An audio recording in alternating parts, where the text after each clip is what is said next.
আচ্ছা, আজকে তোমরা এখানে ছাত্রছাত্রীদের নিরাপত্তা, সেই সঙ্গে ইন্টারনেট ব্যবস্থা এইসব নিয়ে আন্দোলন করছো, কিন্তু এ রাজ্যে যা শিক্ষা ব্যবস্থা সেখানে 26,000 তাদের চাকরি হারিয়েছে এবং 32,000 তাদের কি হবে জানা নেই।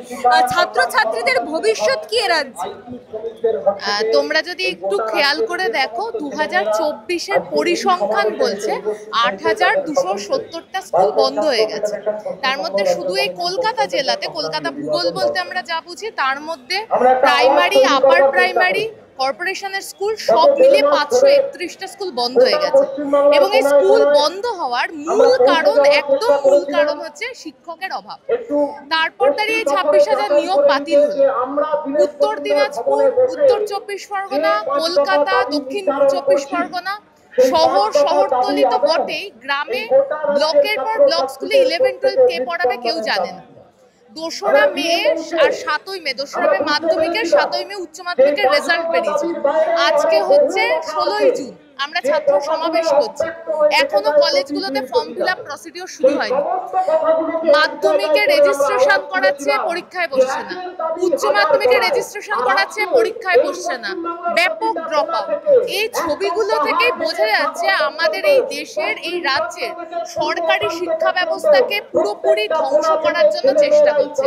তাই আমাদের এই সময় দাঁড়িয়ে লেখাপড়ার অধিকারটা সংবিধানের দেওয়া অধিকার, কোনো সরকারের মনের ইচ্ছেদের অধিকার দেওয়া নেই।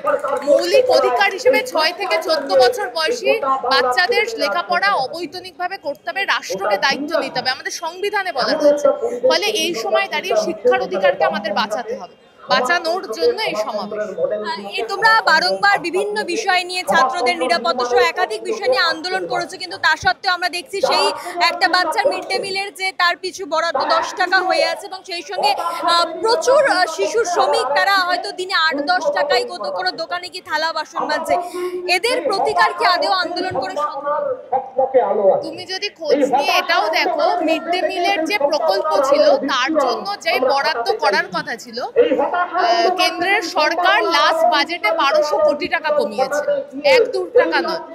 রাজ্যের সরকার, তৃণমূলের সরকার, সেই একই যে 1200 কোটি টাকা কমার পর তা থেকে 100 কোটি টাকা চুরি করেছে। অর্থাৎ এমনি বরাদ্দ কমছে, পুষ্টিযুক্ত খাওয়ার একটা ডিম পর্যন্ত সপ্তাহে একদিন বাচ্চারা পায়, তাও পায় না। গ্রামের দিকগুলোতে আমরা জানি মিড ডে মিলের যে চাল, সেটা এফসিআই ফ্রিতে দেয়, ফুড কর্পোরেশন অফ ইন্ডিয়া, এইভাবেই প্রজেক্ট হয়েছিল। কিন্তু বাকি যে আনাজটুকু, বাকি ডিম, সয়াবিন, ডাল, একদম পুষ্টিযুক্ত খাবার, সেইগুলোতে ব্যাপক চুরি, ব্যাপক দুর্নীতি। এর ফলে যেটা হচ্ছে, বাচ্চাদের মধ্যে পুষ্টিযুক্ত খাবারের পরিমাণ কমছে এবং মিড ডে মিলের প্রভাব, যে মিড ডে মিলের প্রকল্পের আন্ডারে যে বাচ্চারা, সেটাও কমছে। আর ক্যাম্পাসের ভেতর শুধুমাত্র খাওয়ার কথা তো নয়, ক্যাম্পাসের ভেতর লেখাপড়া শেখার কথা। একের পর এক স্কুল, তোমাদের প্রতিবেদনে আমরা দেখেছি যে স্কুলের ভেতর থেকে মদের বোতল পাওয়া যাচ্ছে। শুধুমাত্র কলকাতা বা বাইরের জেলা বলে না, আমরা বলছি একদম ব্লকে ব্লকে, ওয়ার্ডে ওয়ার্ডে স্কুলগুলোর যদি অবস্থা দেখো, কলকাতা শহরের ভেতরে প্রত্যেকটা ওয়ার্ডে একটা করে স্কুল রয়েছে যেখানে 50-এর কম ছাত্র। আর উল্টো দিকে, এই কলকাতা যেহেতু রাজ্যের রাজধানী, প্রত্যেক গলিতে বেসরকারি শিক্ষা প্রতিষ্ঠান, একেবারে আকাশ, পাথফাইন্ডারের মতো এবং কোচিং ক্লাস রয়েছে, সেরকম একেবারে বেসরকারি এডুকেশন ইনস্টিটিউট, সেগুলো মাথাচাড়া দিয়ে বাড়ছে। এই ইন্টারন্যাশনাল স্কুলের নামে কলকাতায় যে ব্যবসা করছে যারা, তাদের পরিকাঠামোকে ব্যবহার করছে আসলে মধ্যবিত্ত বাঙালি অথবা যে পরিবারগুলো তুলনামূলক সচ্ছল, তারা ভাবছে এই ভেঙে পড়া সরকারি শিক্ষা ব্যবস্থায় ছেলে মেয়েদের পাঠানোর থেকে একটু কষ্ট করে হলেও বেসরকারি স্কুলগুলোতে ভর্তি করে, এবং সরকার এই ব্যবস্থাটাকে কাজে লাগাচ্ছে।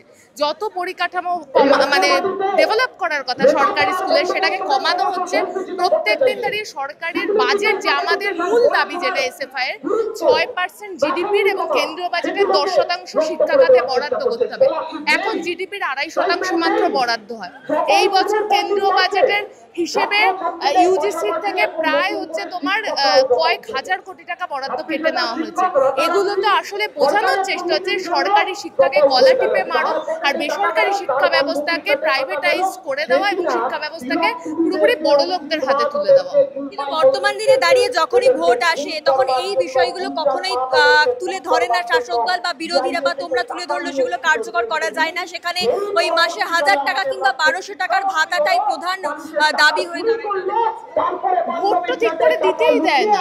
ভোট কারা দেয়, ভোট কারা দিতে পারে? তোমরা নিজেরা মিডিয়াতে রয়েছো, গিয়ে গিয়ে খোঁজ নাও যে কটা মানুষ নিজের ভোট দিতে পারে। হয়তো ভোটের কেন্দ্র অব্দি পৌঁছচ্ছে, তখন দাঁড়িয়ে তৃণমূলের মাতব্বররা ভোট দিয়ে দিচ্ছে। গোটা প্রশাসনকে, অ্যাডমিনিস্ট্রেশনকে ব্যবহার করে তৃণমূল দলটা টিকে রয়েছে ভোটকে কেনার জন্য। আর বিজেপিকে যদি দেখো, ওরা আরো বড় দল, আরো বেশি টাকা, আরো বেশি চুরি দুর্নীতি। এরা চুরি করে, ওরা ডাকাতি করে। এরা হচ্ছে সরকারি ব্যবসা থেকে দুর্নীতি করে, আর ওরা সরকারি ব্যবস্থাটাকেই তুলে দেয়। দুজনের মধ্যে এইটুকু তফাৎ। ঠিক একইভাবে বিজেপির যদি দেখো যে ওরা মিডিয়াকে ব্যবহার করছে, ফেক নিউজ ছড়িয়ে দিচ্ছে, এই যন্ত্রণার কথাগুলো, একদম খেটে খাওয়া পরিবারের কথাগুলো, সেগুলো আসছেই না মানুষের সামনে। প্রত্যেকে ভাবছে যে এই সমস্যাটা শুধু আমার একার, এই সমস্যা আমার পাশের বাড়িতে নেই। আসলে যে প্রত্যেকটা বাড়িতে লেখাপড়ার অধিকার কেড়ে নেওয়া হচ্ছে ছাত্রদের থেকে, এই কথাটা পৌঁছতে হবে। এই কথাটা পৌঁছানোর জন্য আজকে ছাত্র সমাবেশ আমাদের। লক্ষ্মীর ভান্ডারের 1000 টাকার যে বিষয়টা, এটাকে টপকে এই সাধারণ মানুষের সমস্যাগুলো তুলে ধরে কি আদৌ লড়াইটা সম্ভব? দেখো, লক্ষ্মীর ভান্ডার শুধু বলে না, বিভিন্ন রকম প্রকল্প রয়েছে। সেই প্রকল্পগুলো মানুষকে তার দৈনন্দিন জীবন বেঁচে থাকার জন্য। আমরা কোনোদিন কোনো প্রকল্পের বিরোধিতা করিনি। আজকে তুমি যদি এর আগে যখন বামফ্রন্ট সরকার ছিল, তখনও বিভিন্ন প্রকল্প চলতো। হয়তো সেই প্রকল্পের যে পরিমাণ উপভোক্তা ছিল তাদেরকে তার সুবিধা দেওয়া হতো, তার জন্য কয়েক হাজার কোটি টাকা করে অ্যাডভার্টাইজমেন্ট দেওয়া যেত না বলে সেটা নিয়ে প্রচারটা কম ছিল। লক্ষ্মীর ভান্ডার হতে পারে, বিভিন্ন রকম কন্যাশ্রী, সবুজ সাথী, সব প্রকল্প চলুক, কিন্তু বেসিক মানুষের শিক্ষা, স্বাস্থ্যর মতো বেসিক জিনিসগুলোর দরকার। আমরা দেখছি শিক্ষা, স্বাস্থ্যর মতো বেসিক জিনিস নেই। 1000 টাকা, 1500 টাকা মা পাচ্ছে, বাড়িতে আসছে, হোক, কিন্তু লেখাপড়ার তো বিকল্প নেই। নিজের পায়ে দাঁড়ানো, একটা চাকরি পাওয়া, স্থায়ী কাজ পাওয়া, এর তো বিকল্প 1000 টাকা হতে পারে না। ওটা দিয়ে মানুষকে আসলে ভুলিয়ে রাখার চেষ্টা হচ্ছে যে তোমাকে কিছু দিচ্ছি, তো সুতরাং আমার বিরুদ্ধে তুমি কথা বলবে না। এটা তৃণমূল চেষ্টা করছে, কিন্তু মানুষ এই কথা বুঝতে পারছে। গত 4-5 বছরে যেভাবে সরকারি শিক্ষা ব্যবস্থা, এখন আরো আগামী দিনে গরমের ছুটি আমরা দেখেছি যে কবে খুলবে বলতে পারছে না। আবার গরমের ছুটির পর আবার নতুন করে ছুটি দেওয়া হচ্ছে। মাধ্যমিক পরীক্ষাতে যারা খাতা দেখছিল তাদের চাকরি বাতিল হয়ে গেল। এই গোটাটা তো বাবা মায়েরাও বুঝতে পারছেন যে তাদের সরকারে কারা রয়েছে। ওই বিকাশ ভবনে যে পুলিশ লাঠি দিয়ে মেরেছিল টিচারদেরকে, ওই ছবি তো কার্যত আমাদের প্রত্যেককে ভাবতে বাধ্য করেছে আমরা কোন রাজ্যে রয়েছি। যে শিক্ষক আমাদেরকে কখনো কখনো বকেছেন, শাসন করেছেন, ঠিকপথ জীবনে শিখিয়েছেন, সেই শিক্ষকদেরকে পুলিশ মারছে। এই চিত্র তো অভিভাবকদের কাছেও যথেষ্ট ভয়। নিশ্চিতভাবে মানুষ বুঝতে পারছেন, তার রোজকার জীবন যন্ত্রণা দিয়ে বুঝতে পারছে। আজকে কি কি দাবি নিয়ে কলেজ স্ট্রিটের বুকে তোমরা আজকে দাঁড়িয়েছো? আজকে আমাদের মূলত দাবি, অবিলম্বে ছাত্র সংসদ নির্বাচন করতে হবে। দ্বিতীয় দাবি, যে রাজ্যের সমস্ত স্কুলগুলো ভর্তির ফিজ 240 টাকা সরকারের নির্ধারিত ফিজ, তার ডবলের থেকে ডবল নিচ্ছে। কোনো কোনো স্কুল 600 টাকা 700 টাকা অবধি চলে যাচ্ছে।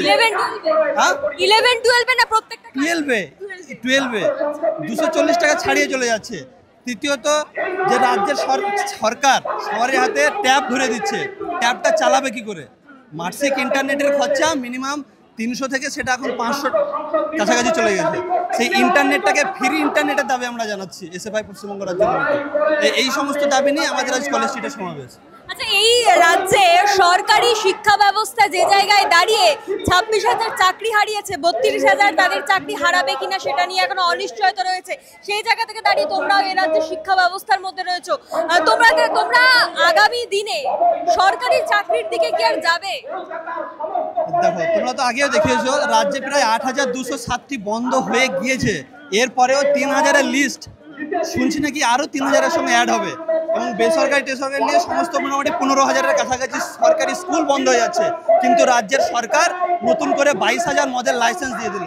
সরকারি স্কুলগুলোকে বন্ধ করে পাড়ায় পাড়ায় মদের লাইসেন্স দিয়ে মাতালের একটা পরিবেশ তৈরি করে যাচ্ছে। সরকারি শিক্ষা ব্যবস্থা যেটা ছিল, সাধারণ ঘরের ছেলেমেয়েরা যারা স্কুলে যেতে পারছে না, স্কুল নেই, স্কুলে একজন মাস্টার, সে কি পড়াবে?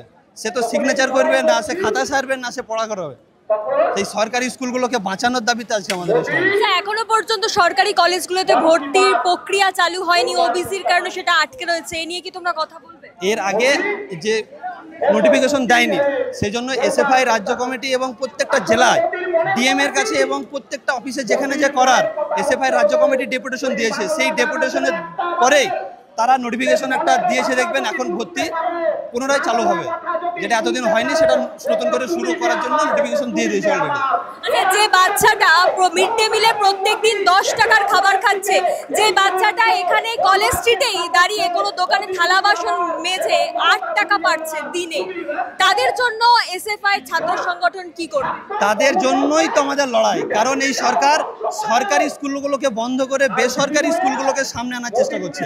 আমরা বলছি বেসরকারি না, বড় লোকিদের স্কুলগুলোকে বন্ধ করে সাধারণ ঘরের ছেলেমেয়েরা যাতে সবাই স্কুলে যেতে পারে, পড়া করতে পারে, সবাই মানে রীতিমতো স্কুলে গিয়ে আগেকার মতো যে 2009 থেকে 11 যেভাবে স্কুলগুলো চলতো, আমরা যখন প্রাইমারি স্কুলে পড়েছি তখন প্রত্যেকটা স্কুলে আমরা জায়গা পাইনি, প্রথমের দিকে চটপাড়া বসার জন্য চেষ্টা করতাম। এখন সেই সমস্ত সরকারি স্কুলগুলো ফাঁকা, শিক্ষক নেই। সেই সরকারি স্কুলগুলোকে যে ছেলেটা আজকে বাসন মাজছে, স্কুল পাচ্ছে না, তাদের পড়াশোনার দাবিতে আমাদের এই সমাবেশ। এসএফআই পশ্চিমবঙ্গ রাজ্য কমিটি সবসময় এই দাবি করেছে। বিরোধী সহ বামেদেরই একাংশ তারা বলে যে এই বামপন্থী সংগঠনগুলো তারা শুধুমাত্র রাস্তায় আন্দোলন করছে, বাস্তবায়িত কিছুই করতে পারছে না। তার প্রমাণ আপনারা, এসএফআই কি করছে তার প্রমাণ আপনারা। এসএফআই এর দাবিতেই আজকে সমস্ত কলেজে ভর্তির নোটিফিকেশন দিয়েছে, এসএফআই এর দাবিতেই সরকারি স্কুলগুলো ফি কমানো শুরু করে দিয়েছে। সেই প্রমাণ আমরা না, সেই প্রমাণ জনগণ দেবে, ছাত্রছাত্রী দেবে। কি মনে হয় এই আন্দোলন করে রাজ্যকে আবারও আগের জায়গায় ফিরিয়ে আনা সম্ভব? আন্দোলন করে ফিরিয়ে আনা সম্ভব কিনা জানি না, তবে রাস্তায় থাকলে সবকিছু সম্ভব। সবসময় ছাত্রছাত্রীদের আন্দোলনের মধ্যে রাস্তায় কিন্তু তৃণমূল সরকার তো ঘরে 2000 টাকা কিংবা 1000 টাকার ভাতা দিয়ে সবটাকে মিটিয়ে দিতে চাইছে। ভাতা দিয়ে যেটা মেটাতে চাইছে, ভাতা দিয়ে সাধারণ মানুষের সমস্যা মেটানো যায় না। কারণ একটা তেলের দাম সেটা 80 টাকা থেকে এখন 200 টাকা, ওই 1000 টাকা ভাতায় আর সংসার চলে না মানুষের। তাই ওই ভাতা থেকে বেরিয়ে এসে যাতে ঠিকঠাকভাবে শিক্ষা ব্যবস্থাটাকে আবার শুরু করা যায়, তাই আমরা সবসময় শিক্ষা ব্যবস্থার দাবিতে রাস্তায়, সবাইকে রাস্তায় থাকলে ঠিকই একদিন না একদিন এই আন্দোলনের মাধ্যমেই সবকিছু সম্ভব।